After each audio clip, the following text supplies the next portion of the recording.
सृष्टि बचपन से ही दिखने में सुंदर नहीं थी, लेकिन अमीर बाप की बेटी सृष्टि पर उसकी माँ जान छिड़कती। मेरी बेटी कितनी प्यारी है, भगवान सबको सृष्टि जैसी बेटी दे। सृष्टि धीरे धीरे बड़ी होती है।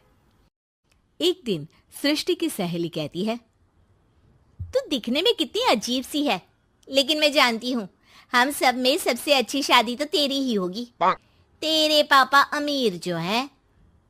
और बता नहीं सकते यार, दहेज तो हर कोई देता है, ये क्या ज्यादा ले जाएगी अपने पति के लिए? अरे बड़े शहर में कोठी है इसके पापा की। अरे पापा की है ना, कौन सी इसकी है? इसकी होती तब तो कोई भी लड़का इससे शादी कर लेता। अरे पापा की मतलब पापा की है तो मेरी ही है ना? किसने कहा? अब तेरी तो तब होगी ना जब तेरा भाई ना हो। वैसे भी शादी के बाद सारी प्रॉपर्टी भाई के नाम होती है। सृष्टि समझ जाती है कि उसे किसी भी हालत में माँ बाप की सारी प्रॉपर्टी को अपने नाम करना है, लेकिन कैसे? एक दिन सृष्टि का भाई शीनू कहता है, बहन क्या कर रही है? तुझसे एक बात करनी है। अरे हाँ हाँ करना, मैं तो तेरी बहन हूँ। बहन मेरी लाइफ में ना एक लड़की है, बहुत अच्छी है। मैं सोच रहा हूँ माँ और पापा से बात करूँ शादी के लिए। सृष्टि को समझ में आ जाता है कि भाई की शादी होते ही भाभी उसे एक दिन भी घर में बर्दाश्त नहीं करेगी। क्या बात है भाई, बताना कौन है वो? यार वो बहुत अच्छी लड़की है, पढ़ी लिखी है, मेरे साथ जॉब भी करती है। बस एक प्रॉब्लम है। प्रॉब्लम? क्या प्रॉब्लम है भाई? यार वो शादीशुदा है, लेकिन उसके पति ने उसे सिर्फ इसलिए छोड़ दिया क्योंकि उसके माँ बाप दहेज नहीं दे पाए। सृष्टि ये सुनकर न जाने क्यों खुश हो जाती है। अरे भाई तो क्या हुआ, लड़की तुझे तो पसंद है ना? शीनू को लगता है कि बहन उसे समझ रही है। वो इस बात से अनजान होता है कि उसकी बहन की मंशा पूरा घर हड़पने की है।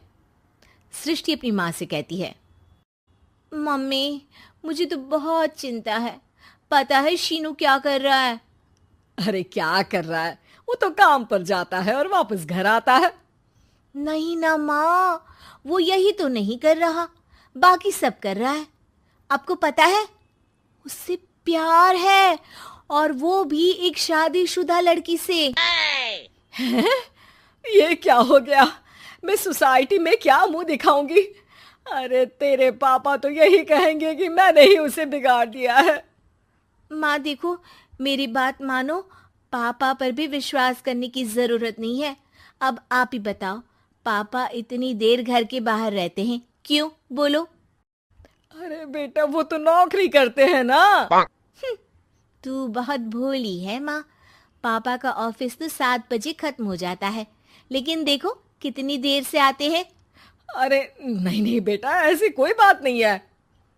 सृष्टि माँ को एक औरत से बात करते पिता की फोटो दिखाती है। देखो माँ कैसे हैं पापा, मैं ना कहती थी कि पापा सही नहीं है।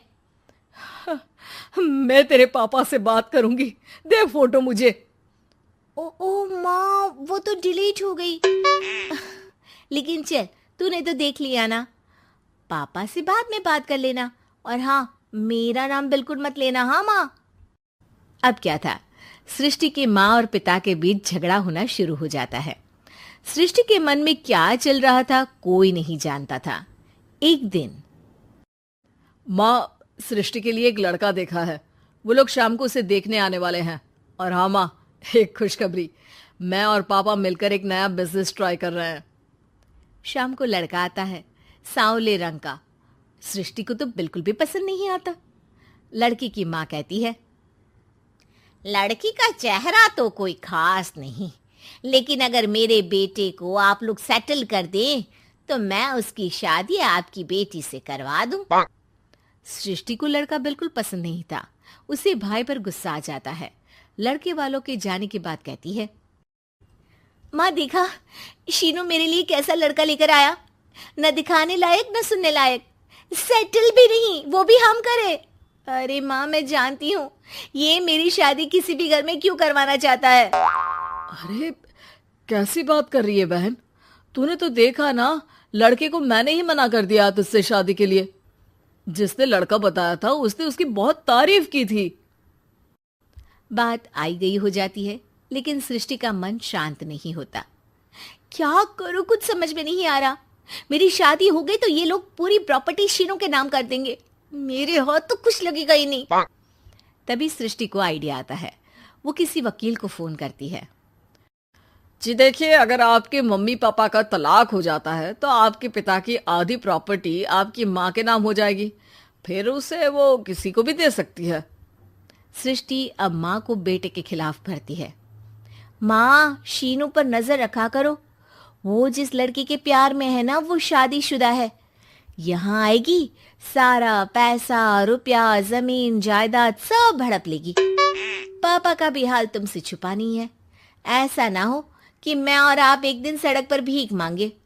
हे भगवान, मैं तो जीते जी मर जाऊंगी अगर ऐसा हो गया तो। ऐसा हो गया नहीं माँ, ऐसा ही होगा। अभी समय है, आगे का सोच लो। मैं तो कहती हूँ पापा से आधी प्रॉपर्टी लेकर अलग हो जाओ। पापा की आधी प्रॉपर्टी भी हम लोगों को अगर मिल जाती है ना तो अगले 7 जन्म सफल समझो। बेचारी माँ बेटी के कहने पर पति से तलाक लेकर अलग हो जाती है। सृष्टि अब पैसों से गाड़ी और अपने दूसरे महंगे शौक पूरे करने लगी। उसके दोस्त भी उसके पैसे इस्तेमाल करते। सृष्टि, कल तुम कहाँ थी? मैं सारा दिन घर पर अकेली थी। तो मैं क्या करूं? मैंने ठेका तो नहीं लिया है ना तुम्हें संभालने का। माँ को सृष्टि से ये उम्मीद नहीं थी। वो बैठकर रोने लगती है। वहीं उसका पति यानी कि सृष्टि के पिता आ जाते हैं।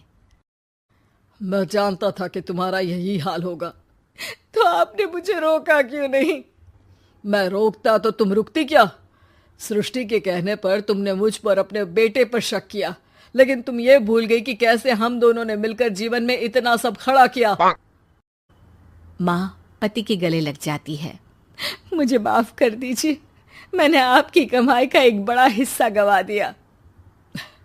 कोई बात नहीं, तुम साथ हो तो मैं ऐसी 7 प्रॉपर्टी खड़ी कर दूंगा।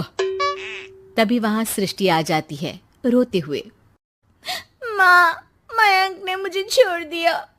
वो बोल रहा था जब तक मेरे पास पैसे थे तब तक ही वो मेरे साथ था। पापा, माँ, मुझे माफ कर दी।